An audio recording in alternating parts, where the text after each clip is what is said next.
Personne ne parle de ça, mais c'est bien la chose qui compte le plus, l'habitude qui peut amener le plus loin. Et pourtant, personne n'en parle. Ou du moins, incomplètement.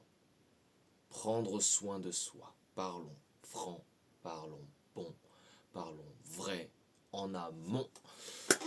Donc, prendre soin de soi, ça consiste en énormément de choses, mais en tout cas, pour moi, prendre soin de soi, ça veut dire aller de l'avant et faire des choses positives pour soi. C'est prendre soin de soi.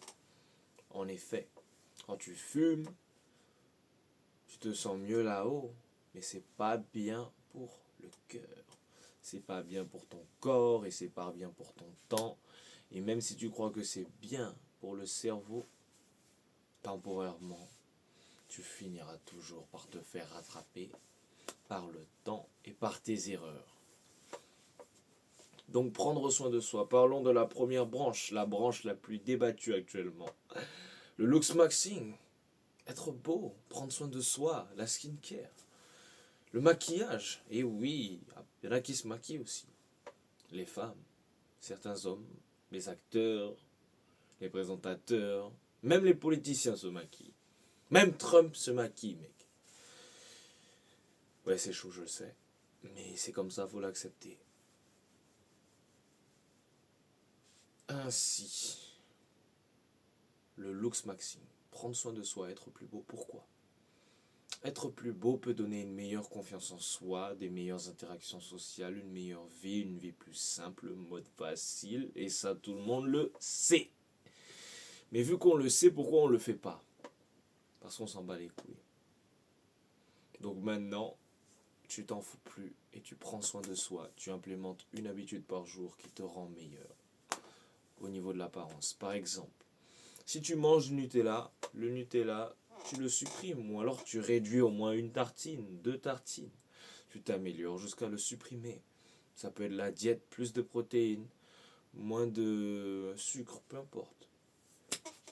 Deuxièmement, il y a la skincare, là, se pommader, mettre des chapeaux, mettre de la crème solaire, c'est très simple. Mais dans 20 ans, quand tu auras des rides, tu diras pourquoi je ne l'ai pas écouté. Mais bon, l'apparence c'est très important, c'est ton CV. Si ton CV n'est pas ouf, parfois c'est un peu chiant. Et tu as ce genre d'homme qui après se plaignent de tout. Après l'apparence, il y a quoi? Il y a la santé. La santé est en fait, je dirais que l'apparence est liée à la santé. Donc si vous avez la santé, l'apparence va suivre.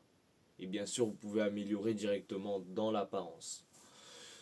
La santé, qu'est-ce que c'est? La santé, c'est faire du sport, baisser son stress, avoir un bon cœur, solliciter son corps pour survivre. Et oui, si tu fais rien, si tu fais rien pour avoir un corps résilient,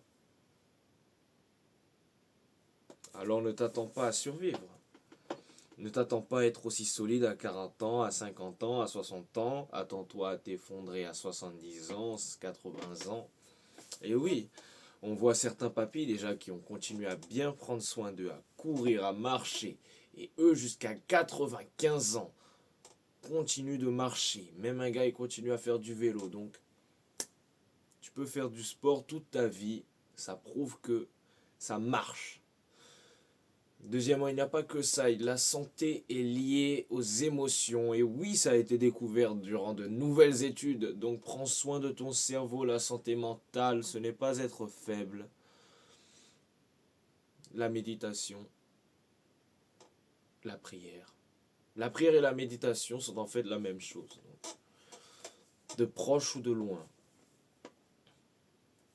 En tout cas, les effets que ça fait si on compte pas Dieu.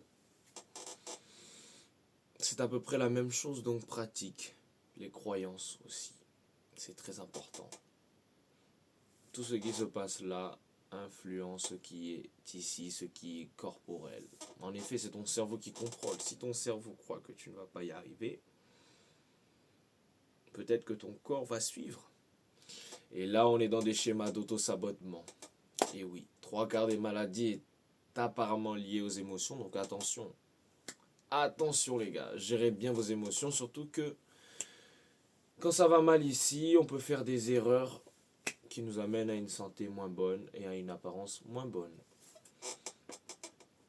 C'est pour ça que prendre soin de soi permet d'améliorer sa santé qui améliore son apparence. Ensuite, prendre soin de soi, c'est faire quoi? Prendre soin de soi, c'est aussi être gentil avec soi. Être gentil avec soi, c'est faire ce qu'il faut faire pour soi. Si je dois dire non à quelqu'un qui m'embête, je lui dis non. En revanche, si je lui dis oui alors que je ne voulais pas et que je le fais quand même, là je ne prends pas soin de moi. Je suis méchant contre moi-même. Ensuite, bon ça c'est plus de l'intelligence sociale et du respect et de l'amour-propre. Prendre soin de soi, c'est avoir de l'estime et de l'amour-propre. Et pour ça, il faut respecter ses décisions. N'est-ce pas? Et donc pour respecter ses décisions, il faut déjà les faire. Ça c'est un autre débat. Donc résumons, pour l'instant on a la santé, l'apparence, la santé mentale aussi, et on a les décisions positives envers soi, les croyances aussi. Très simple. Il y en a d'autres.